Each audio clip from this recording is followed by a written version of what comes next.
Africa Inland Mission, or AIM, sent out its first missionary party in 1895. Today, AIM is active in 14 countries. The vision is still the same: to declare the glory of God to the peoples of Africa. This is Lake Victoria, the world's second largest freshwater lake. The islands belonging to Uganda and Tanzania are several hours from the mainland. The beauty of this wilderness is breathtaking. The islands were once considered a home of the gods, enchanted, but now seem accursed. The fishermen who live here call on spirits to cast out a disease that has slipped through almost every roof. But the gods remain impotent against HIV/AIDS. Kathleen Burns, AIM's nurse in Uganda, has served in the Island Community Health Project for 2 years. We visit 9 fishing villages, and in each village there's between 800 and 2,500 people living there. Most of them fishermen who have moved out there to get some money. Some of them have their wives with them, some families go, but most of them stay on the mainland.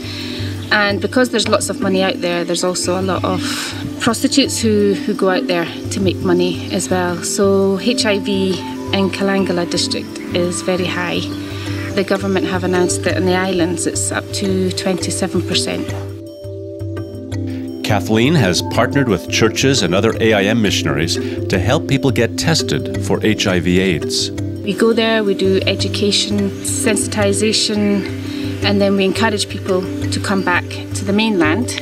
We have a small house where people can stay, we give them food, and then we take them for testing. Part of our work then is to follow these clients up. So when they go back to the mainland, we will go visit them and do some home-based care.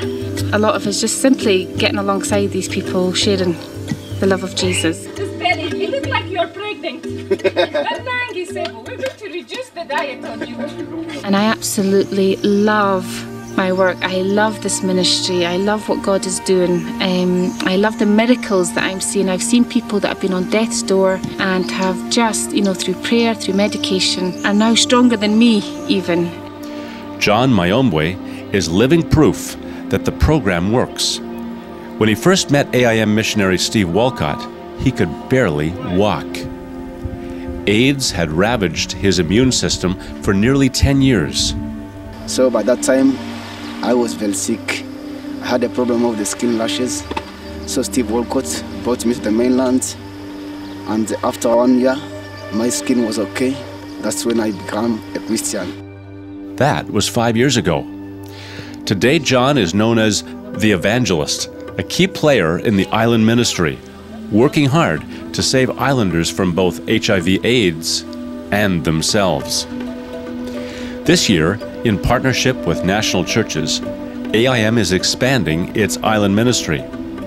Churches will start post-test clubs. They'll give practical and spiritual support to people who test positive for HIV. More women and children will receive basic medical care, and mothers will be encouraged to manage their households without selling their bodies. But better help is not the only goal. The point, says missionary Steve Walcott, is still to share Christ. It's important for us to have an active part in reaching these people with the gospel and trying to show them the love of Jesus, both in a physical way, through helping with HIV/AIDS help, and in a spiritual way, through teaching, through discipleship, through Bible school. We have portable Bible school that we do out in the islands to actually see transformation take place in these fishing camps out here. That's really what our desire is.